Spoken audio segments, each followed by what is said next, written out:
Hey, it's Rob B here with Rob D, and you are listening to the Property Podcast. Now, this week is bags of fun for Rob and I. This week, we're turning everyone into geeks.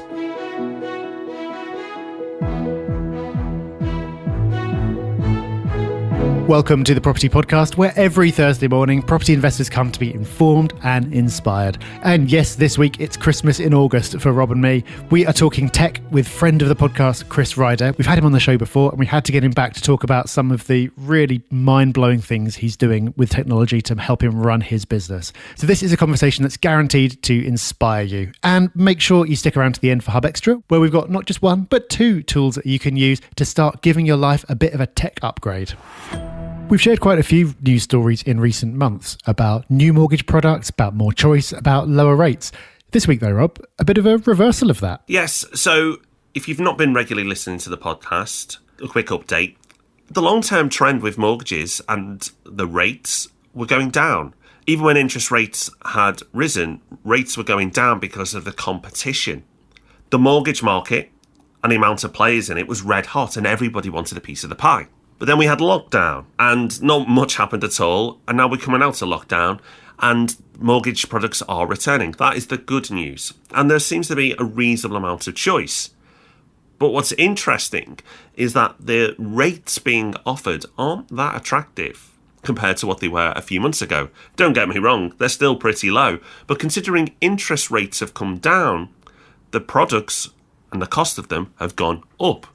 Again, a trend that you wouldn't expect necessarily to happen. Now, a big part of that is nervousness around, where the prices are right now and where's the market going to settle at. So they're going to be a bit more cautious, and that's understandable. So if you are completing right now, that might be a bit of a frustration.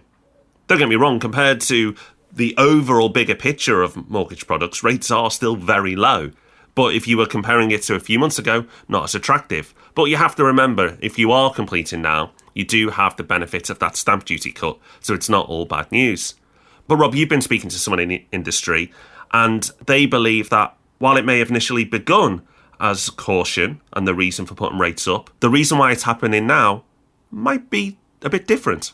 Yeah, I was speaking to a broker recently who was actually saying that the reason that they'd heard from a few lenders about why they were putting rates up is that they wanted to become less competitive, which sounds weird, but because there's so much demand for mortgages at the moment, because, as is well publicised, the market's gone a bit crazy and everyone's wanting to buy, lenders are getting overwhelmed with applications. And so to manage their workload, they're actually wanting to discourage new applications. And an easy way of doing that is making their products less competitive and putting their rates up a bit. That's not going to be the only factor. There is general nervousness as well, like you've said, Rob. I thought that was interesting because it's an angle that hadn't occurred to me before. So we're kind of in an upside down world at the moment. People thought that the market would be crashing, but actually it's booming. And you might think that rates should be going down, but they're going slightly up. It's very difficult to make sense of what's going on with the market at the moment. But we are in a decent position to have a stab at it because of everything that we see from running our businesses day to day. So you will not want to miss our market update in a couple of weeks' time. We're now putting out a market update, sharing our observations and helping you to pick your way through what's going on right now and decide what you should be doing with your investments. So that will be dropping into your feed towards the end of August. Keep an eye out because there's going to be a lot of good stuff in there. A few episodes back, we spoke to serviced accommodation expert Chris Ryder about his experiences with that strategy and the impact that coronavirus has had on his business. But when Chris transitioned to focusing full-time on property, he left another career behind, and that career was centred around software development. But Chris hasn't left that behind completely because he's gone on to draw on that knowledge to deploy lots of different apps and systems into the day-to-day running of his property business to make it run more efficiently and more profitably. Now, obviously, Rob and I love this stuff, so we couldn't resist getting Chris back in to talk about exactly how he's married property and tech to get such great results. So, Chris, thanks so much for joining us again. For the listeners, can you give us a bit of background about how you got into property in the first place and how your journey began? I sort of became interested. I sort of started investing in property in 2001, very, very slowly. And I was really busy with, corporate life. I was studying for my MBA. I had a child who wasn't particularly well. And so there's lots and lots of pressures. So I sort of left that first property, and luckily that worked fine. Enjoyed my corporate life. That worked really well. Although from sort of about 2011 onwards, so about 10 years after my first purchase, so I got more and more interested in property. I could see the benefit over those first 10 years of what had happened, and luckily we'd had a really good tenant.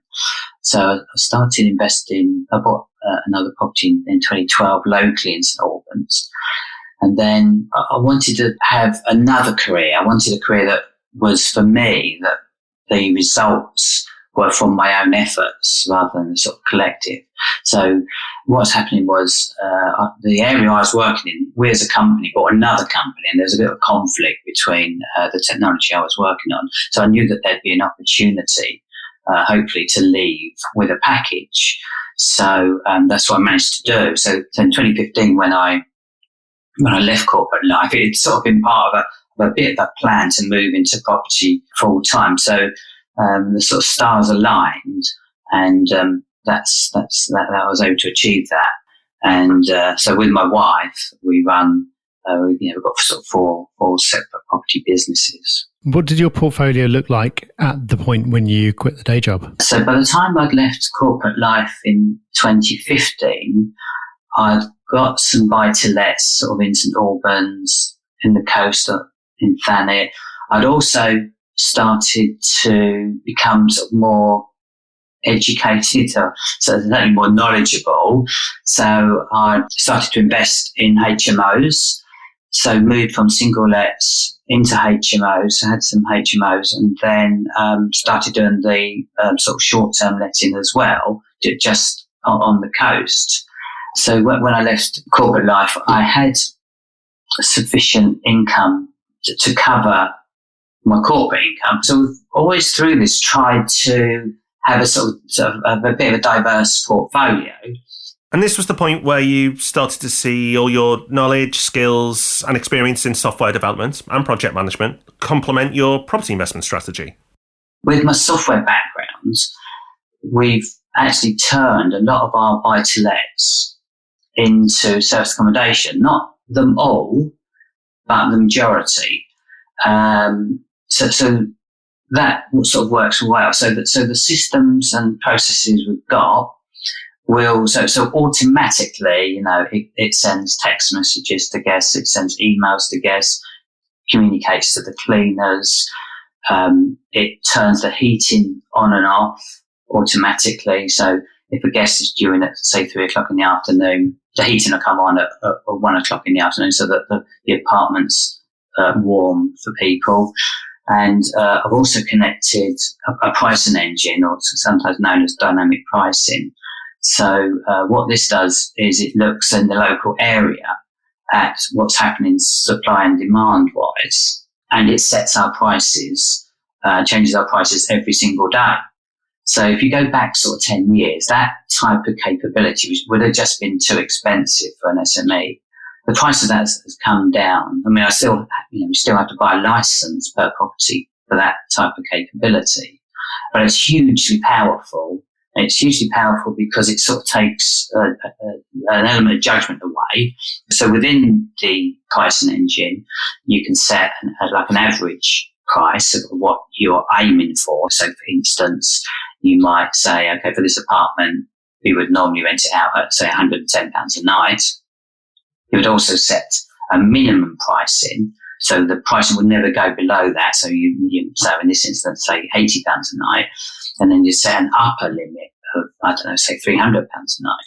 What the pricing engine does is it looks at local supply and demand and is adjusting the prices every single day, just as it would be if you were buying like an air flight ticket or like a theatre ticket or something like that. The prices are dynamic; they change every single day. The other benefit of something like the pricing engine is that across our booking agents, so we would use people like HomeAway and Booking.com, etc. They see our pricing changing every single day, so it's quite volatile. And the actual listing sites themselves like that; they like an active listing. So we benefit from that in terms of the placement of our properties in the way they display properties in a certain area. Do you believe you get above average occupancy as a result of that? It's not necessarily, Rob, about occupancy. So if you are really cheap, you can be 100% occupied, but not really make any money. The thing is that you want to price it appropriately for the market. So in actual fact, what's happened is our occupancy has dipped very slightly. So we're hitting about sort of between 65 and 70% occupancy. But in actual fact, our revenues have increased. So that's a sort of great opportunity.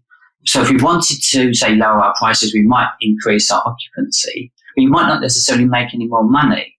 So I think it's quite an important distinction. So lots of people talk about occupancy rates, and sort of across the industry, you sort of want to be hitting, I would say, 50% occupancy to at least cover your costs. And so that should be reasonably easy to get hit. And then everything above, say, 50% would be, profit for you. That's where we are in terms of occupancy. So, yeah, we could push occupancy up, if we reduce our prices, but I don't think that's quite the way to go. And probably a good example of the pricing engine is last year, we've got one of our properties, a 2-bedroom apartment in Ramsgate. And I'm not sure what was quite happening this weekend, but demand shot up. There was an increase in demand and supply sort of started to dry up. So this is a property that we would, on average, price at about £120 a night. Now, for this particular weekend, without us doing anything, the price engine changed the pricing to over £200 a night. Now, I still don't know what was actually going on that weekend and why the demand had gone up, but that was a fact. And we actually booked it out at over £200 a night. Now, although it's our property and we've refurbished it, and it is a nice property, if we were using our own judgment, we probably would never have priced it at £200 a night. So I sort of use that as an example that while that's not happening every weekend, so that was an exception, what the pricing engine is actually doing is every single day looking at where's the best point to price all our properties, sort of every day. So it seems implementing this has been quite instrumental to the profitability of your business. Are you relying on other tech to help you run things? So, for instance, we use like Bing doorbell technology. So, that's probably lots of people will be familiar with this. So you can monitor who's going in and out of an apartment. So you could do things like, check whether somebody is arriving early. You can talk to people who are trying to deliver things incorrectly to your apartment. That technology is really powerful. The standard sort of technology for a business in terms of, we're using sort of Zero, Receipt Bank. That's really good. Another piece of technology we use is some technology that controls the heating within our serviced accommodation. So what this does is it knows when a guest is due to arrive, so say 3:00 on a Monday afternoon, and in the cooler weather, what the systems automatically do is it talks directly to we use Inspire heating systems in our properties. It'll talk directly to Inspire, so that's connected via broadband up to the Wi-Fi, and it will turn the heating on, and so the apartment or the house is warm for when a guest arrives. So the house or apartment may have been empty for a few days and may be quite cold and chilly, and that's not a good way for a guest to arrive. They want to arrive in a warm, welcoming environment. So what this technology does is it automatically turns the heating on at preset levels, so you can control it just as you would, your normal thermostat at home, and it allows the guest to enjoy that. The guest can also control the heating within the apartment by, there's a boost button and things like that. So they've still got an element of control, but we actually control it all. Moving on from that, for me, the next stage of that type of technology is to actually control individual rooms or individual radiators. And that's something that's being worked on at the moment. So what would happen is if you had a large house and you were actually only renting, say, part of it, you might not want to heat the whole house. So what you could do is you could heat the half of the house that's going to be occupied, and then put the half of the house that isn't going to be occupied on like a frost setting so that it keeps the pipes warm so you don't get burst pipes. But that's something that is certainly going to be integrated in the future. Other piece of technology which I can foresee is just the whole integration of everything. So what you have is you have a sort of completely integrated home. So you have integrated smoke alarms, carbon monoxide alarms, doorbells, security systems, heating systems. Everything will be controlled from a single piece of software. So it's the merging of all the technology, which is the powerful part, because lots of things you can operate and control individually, but that becomes a sort of an overhead. So you really want it all merged onto a single platform, and that makes things much, much easier.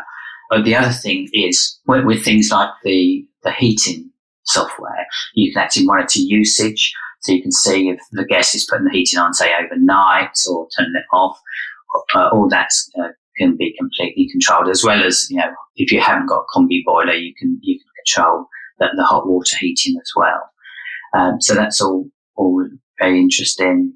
The security systems and monitoring what's happening there is really interesting.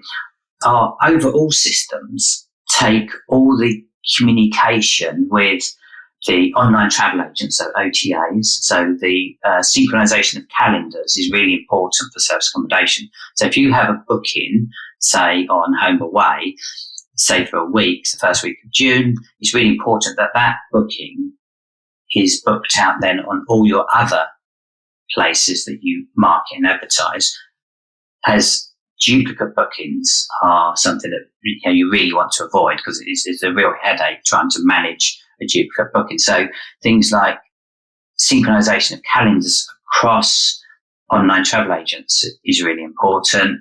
Communication with guests. So the calendar synchronization happens automatically. You would use what's known as a channel manager. So a channel manager will manage the channels to the online travel agents, so across the different, the Booking.coms, Airbnbs, HomeAways, etc. So you'd use a channel manager to control the calendar synchronization. So that's a really important piece of technology. That you also need to be able to control the communication, and some channel managers will do that as well. So, for instance, we send text messages to guests. So when a guest arrives, on the morning they arrive, they will receive a text message with 3 important pieces of information. So that text message will have the full address, it will have the code where the guest can collect the key, and it will have the Wi-Fi password. So those 3 important pieces of information in a text message. So the read rate of text messages is much higher than the read rate of emails. And it's easily accessible on people's mobile devices. So with those 3 key pieces of information in a text message, the guest knows where to go, they can collect the key, and they can get on the Wi-Fi. And that is, we find, really, really powerful. So the automation of communication is really important. And again, that's a sort of touch-free area for us. So it's not a manual process. These things happen automatically, along with the coordination of cleaners. So the cleaners need to know when a guest leaves, so that then they can visit the property to service it. So the messages, the emails and text messages, not only go to guests, they can go to the cleaners and maintenance people, and also to, there's a couple of properties that we manage for people. And so that the owners can also get information on bookings via that system as well. What advice would you give to somebody who's new to all this technology? You've clearly implemented so much, but for somebody who just wants to dip their toe in, where would you suggest they start? So there's lots of products available. In terms of starting, I would start with, what do you want the software to do? So what are your requirements? So this is a standard bit of process. So you must think about what you want it to do. Now, if you live next door to the property that you're managing, that is a very different process, maybe, and maybe you've only got ambition to have the one. That's a very different model to if you want several split geographically around the country. So start with your requirements. What you actually want the software to do, and then I would look at what's on the market in terms of how that could be most efficiently and cost effectively delivered. So there are many products on the market that can do all sorts of things. It's just about that match. It is quite complicated. You would need to spend some time and look at it, or you could come to people like ourselves, and we do, as I say, manage and market properties for people. So we sort of can take that away, and there will be other people that can do it as well. But so you can find someone to do it for you. Or if you're interested, you could do it yourself.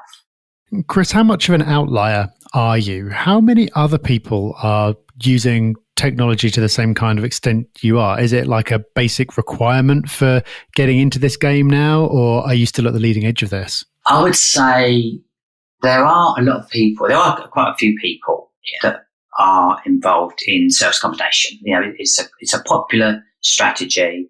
And it's for good reasons, because the revenues are better, although the overhead to manage them is greater than a normal buy-to-let.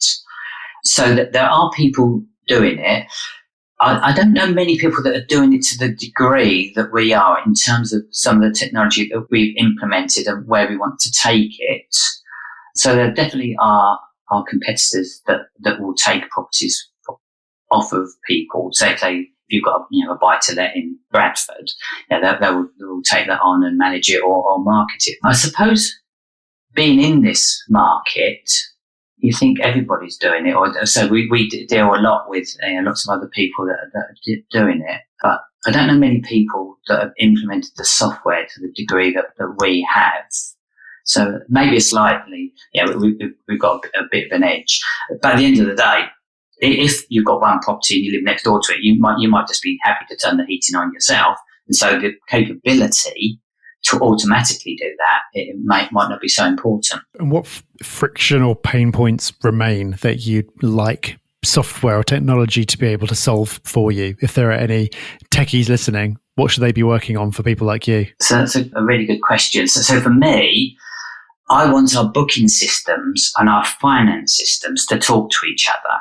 So I want to know, because you end up with, I think we're well over 1,000 different bookings at the moment. So when you've got a booking, you want to make sure that that's reflected in your finance system. So that if you've got a booking, say £100 a night for 5 nights, £500, less any fees or whatever, you want to see a direct relationship between that and what's actually happening in your bank account, and so that you can track that. That sounds quite simple, but in actual fact can get really messy, particularly as fees need to be taken from bookings. So the booking agents themselves, there'll be fees, sometimes fees for that. There's fees for payment processing.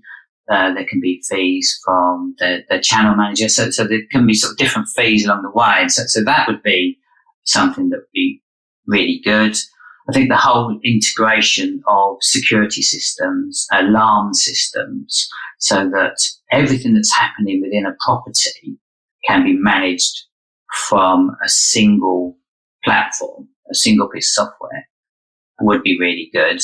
And the mobility aspects of managing properties from a phone definitely needs to be improved. That's really at its infancy. So while you can log on with a laptop or desktop to control the systems, the mobile capability is way behind. It's really lacking. So that needs to be improved as well. I love doing this episode, Rob, because I'm the type of person that watches home automation videos on YouTube. Yes, I am that sad. But this episode is so much fun to listen to. I'm a combination of impressed and also envious, because I want to do this. I almost want to start service accommodation just to replicate some of this and try and figure out some of my own hacks. But it doesn't just have to be service accommodation. It's super impressive what he's done, and it's definitely got the inner geek in me very excited. Yeah, I felt exactly the same way. I've always been put off serviced accommodation because it feels like so much work. But I came away from this chat going, I'd quite like to do it now because it is an excuse to put some of this in place. And it's amazing how many of the pain points he's managed to completely remove by using technology and systems. And it's not just removing the pain either, it's actually making it more profitable as well. Because what he was talking about with the pricing engine, I thought was amazing. The fact that there was clearly a spike in demand for some reason, and the system put the price up and made him more money, even though Chris had no idea and didn't need to know what was causing it or the fact it was even happening, is just incredible. If you think about the extra revenue that he must have generated just by putting that one piece of tech in place, it must be huge. I know that's particularly impressive, and I actually have to say I would have no idea how to implement that. But the use of text messaging, the smart home stuff is something we can all do. I've actually now just ordered my first smart piece of technology. It's just a light bulb. We'll see where this goes. But Chris, you can consider yourself responsible for that. I couldn't help it. I just went on straight away. It's so cool what you can do now. But you don't have to be in service accommodation to do these things. Make sure you listen to Hub Extra because we've got something for you there. You can apply this to your general life, your home life, and your business or property business. There is so much you can do now. It's incredible. And the only thing that seems to limit you is your imagination. Yeah, so a nice bit of homework off the back of this episode might be to think about how can you put some of this to use in your business, whether it's holiday lets or HMOs or just straightforward buy-to-lets. There's bound to be something you can use to either save you money or make things more efficient or make the experience better for your guests or your tenants. So definitely worth doing a little bit of thinking around. And thank you so much to Chris for coming back on the podcast and getting our minds racing. It was a really fun conversation. So it's time for our success story of the week. And this is a super one because it's come via iTunes along with a 5-star review. So thank you, Lammy, for that. And Lammy has said, I started listening to the two Robs a few years ago, as well as reading Rob D's books. And this podcast is of the highest quality. It's been priceless in my property journey, not only from a knowledge standpoint, but also as a motivational tool. I have gone from 1 to 19 properties in the last 3 years. Rob and Rob spell everything out in a clear and easy to understand format. Thanks so much, lads. Keep it up, David from Newcastle. Keep it up? Blooming heck, David. You keep it up. That's incredible. I feel like a slob now. I feel like I'm not doing enough with that level of action. That is incredible. Thank you for your review, but thank you for taking so much action. It's inspiring, the level of progress you've made in such a short space of time. But Rob, not everyone has to reach that level to be successful. Even just getting started on your property investment journey is a huge step. Now that is mind-blowing. It's absolutely unbelievable. Brilliant to hear. Well done. But no, you're quite right. You don't have to achieve anything quite that incredible to count something as a success story. We love hearing about anything you've achieved, even if it's just deciding to start and going on your first viewings or maybe getting your first offer accepted. Whatever it is, we love to hear about how you've taken action. So you can leave us a review wherever you listen to your podcasts. We love that. Or you can find us on social media. We're on Facebook, Twitter and Instagram at Property Hub UK.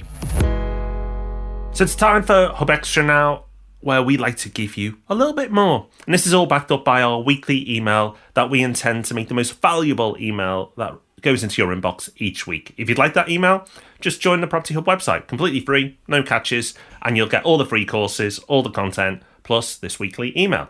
Now, this week, we had to bring you a resource that was related to what Chris has talked about. And being inspired by Chris, we've got not one, but 2 resources that you can look at, investigate and play with. Yes, we've probably mentioned one or both of these resources way back in the distant past, but worth recapping again now because it's so relevant, because they're both concerned with connecting different pieces of technology together to do cool automated stuff for you. So the first one is called If This, Then That. So as the name implies, this allows you to connect different tools together. So if one thing happens somewhere, you can trigger another thing happening somewhere else. So Rob, with your smart lights, for example, you could have them come on automatically at a certain time of the day. But you could also have them triggered by different events with different pieces of software. So if somebody sends you an email or someone tags you on Twitter, you could set your lights to blink. You could also connect your phone up to a weather forecast and get it to send you a text every morning when it looks like it's going to rain, so you can take your umbrella. These are kind of silly examples, but there's absolutely loads you can do. And when you go onto the site and you look through all the different examples, it really gets your mind going about what's possible. The second tool is called Zapier, and it's basically the same thing, but a little bit more techy. So rather than like everyday home automation and mobile kind of stuff, it's more for connecting small business kind of software. But the result is the same. You might have a booking system and you might have a piece of software that sends out emails. And if those two aren't connected, there could be a load of really annoying manual work in the middle for you that you have to do. But using Zapier, you can make these two pieces of software that wouldn't otherwise talk to each other actually communicate and do those tasks for you automatically based on certain triggers. So the common theme is saving you work, getting the technology to do things so you don't have to think about it and have your business and your life run more smoothly and with less effort required from you. So definitely worth taking a few minutes to check out both of those and seeing what's possible. It's guaranteed to trigger some ideas. So that's us done for another week. Thank you to Chris for joining us, and thank you to you for joining us. Make sure you join us on Tuesday when we'll be back for Ask Rob and Rob. And of course, we'll be back next Thursday with the Property Podcast. Until then, need a bit more? Check us out on the socials, Property Hub UK, and YouTube, which is going great guns, and there's loads of extra content there. Again, search for Property Hub UK and you will find us. So plenty to keep you busy with. Until we're back on the pod next week, take care, have fun, bye-bye. Bye-bye.